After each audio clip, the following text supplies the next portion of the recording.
আসসালামু আলাইকুম welcome to my YouTube channel and welcome to another new video. আমরা বাইকের গিয়ার শিফট যখন করি ক্লাচ লিভার কীভাবে টানবো, মানে ক্লাচ লিভার টানবো এবং ছাড়বো কীভাবে, এটা আমরা অনেকেই জানি না। আমরা বেশিরভাগ সময়ই আমরা অনেকেই ক্লাচ লিভারটা এই যে গিয়ার শিফট যখন করি ক্লাচ ধইরা ক্লাচ লিভারটা আস্তে ছাড়ি, কিন্তু বাট ক্লাচ লিভারকে আসলে আস্তে ছাড়লে কী ক্ষতি, কিংবা কখন আস্তে ছাড়বেন কখন জোরে ছাড়বেন, চলেন এই ভিডিওর মাধ্যমে আপনাদেরকে ক্লিয়ার করার চেষ্টা করি। আমরা যখন বাইকটা স্টার্ট করি, স্টার্ট করার পরে যে ক্লাচ ধরে স্টার্ট করলাম, 1 নম্বর গিয়ারে আছে বাইক অলরেডি। আমরা যখন 1 নম্বর গিয়ার থেকে চলতে শুরু করব তখন ক্লাচ লিভারটা আস্তে করে ছাড়বো। 1 নম্বর গিয়ারে ক্লাচ আস্তে ছাড়েন, আপনার গিয়ার বক্সের সাথে ইঞ্জিনের সংযোগটা দ্রুত পাবে, বাইক একটা ধাক্কা দিবে, বন্ধ হয়ে যাওয়ার সম্ভাবনা আছে। যেহেতু আপনি বাইকটা মাত্র চলতে শুরু করতেছেন, এই জন্য আপনি ক্লাচ লিভারটা আস্তে করে ছাড়লে আপনার গিয়ার বক্সের সাথে ইঞ্জিনের সংযোগ ধীরে আর কি সংযোগটা পায়, যার কারণে স্মুথলি বাইকটা চলতে সাহায্য করে। এই যে আমি আস্তে করে ছেড়া এই যে আমি চলতে শুরু করলাম।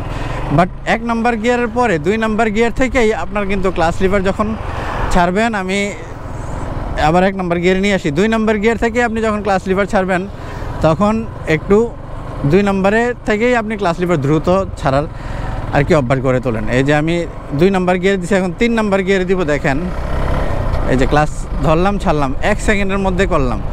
এটা আসলে র্যাব ম্যাচ করে করতে হয়।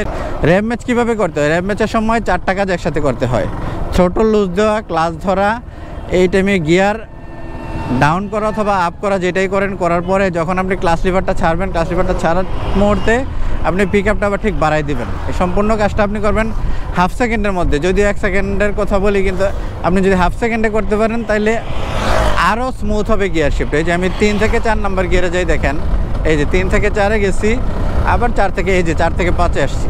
তো কীভাবে দ্রুততার সাথে আমি এই ক্লাচ লিভার ধরতেছি ছাড়তেছি। ডাউন শিফটের বেলায় এই যে দেখেন, ডাউন শিফটের বেলায় আমি সেম জিনিসটাই, ডাউন শিফটের বেলায় আমি সেম কাজটাই করলাম।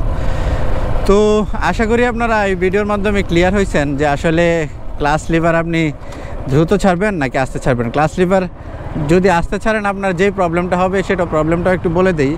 ক্লাচ লিভার যদি আপনি আস্তে ছাড়েন, আপনি যদি র্যাব ম্যাচ সঠিকভাবে না করেন, মনে করেন আপনি এই যে 3 নম্বর গিয়ার 3 থেকে আমি 4-এ যাব, এই টাইমে আমি ক্লাচ লিভারটা আস্তে ছাড়বো এবং আমি র্যাব ম্যাচ, আমার তো এই টাইমে র্যাব ম্যাচ হবে না আস্তে ছাড়লে।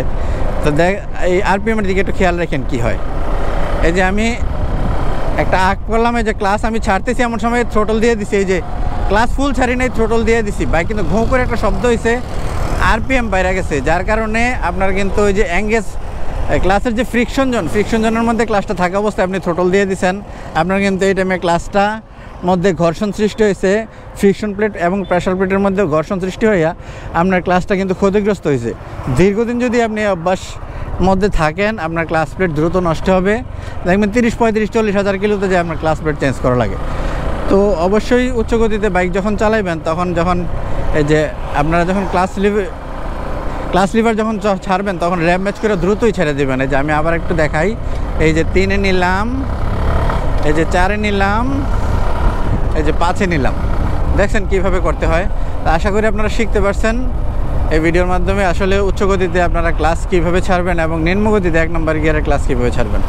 সবাই ভালো থাকেন। See you next time, another blog, another video. আল্লাহ হাফেজ।